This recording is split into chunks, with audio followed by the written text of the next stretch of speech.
My name is David Nackashi. Catherine first contacted me.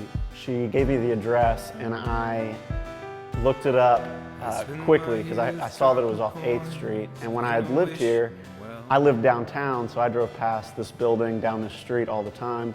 And when I found out this wall was on 8th Street, I couldn't wait to put Amelia Island and what represents Amelia Island on the wall. I started to paint the mural.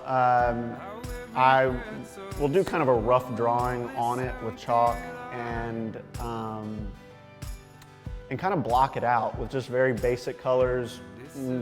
I won't really cover the paint very well, just kind of getting an idea of where everything's going.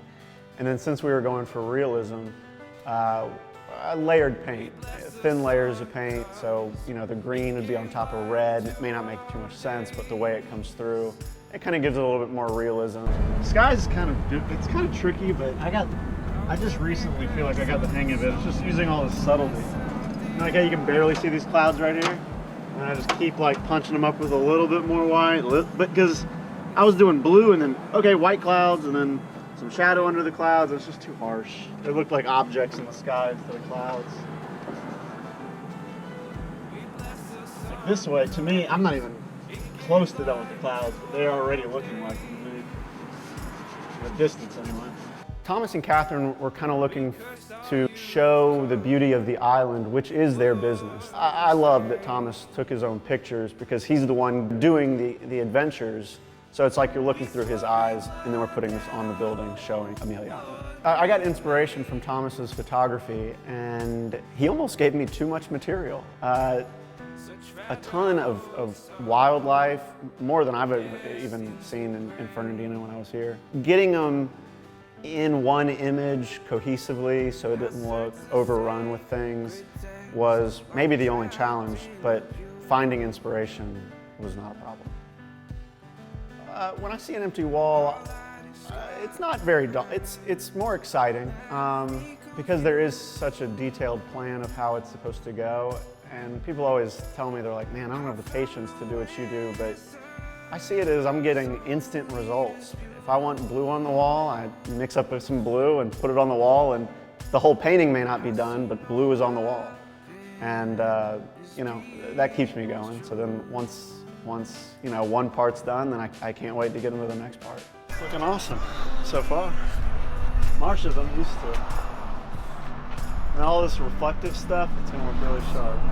The whole wall's officially painted, so it's got at least an undercoat everywhere. So then we just got to do the top coat, maybe some in-betweeners. It's getting there. Dolphins going there. Our waves going here. Where's the lighthouse? Lighthouse is still buried in the trees. I love finishing a mural. I usually treat myself to a big dinner afterwards because I have been worrying about it for weeks or months, and sometimes even a year. Sometimes the rendering process can go on for a while. And when it all comes together, and I do worry about specific details, a foot away from the wall. It's closer than anybody else is really going to look at it. So when you back away, since I've put in the work on this minutia of details, I'll back away and it all kind of comes together. And that's a new thing for me because I've been looking at it so close. Backing away is kind of like me looking at it. It almost seems like I didn't do it because you back away and it all comes together, and that's a good feeling. That's a good feeling. What I enjoy about this job is taking a community that I am familiar with and representing it the best I can on a wall that was blank, and it's kind of a good metaphor for how I see the island and leaving a mark. I want the Amelia Adventure mural to be something that the whole island would talk about. If you mention mural on this island, they think Amelia Adventures. I try and really cross my T's and dot my I's because I think that's kind of what it kind of pushes one over the edge and really makes it effective. Such fragile old sun, destined to break.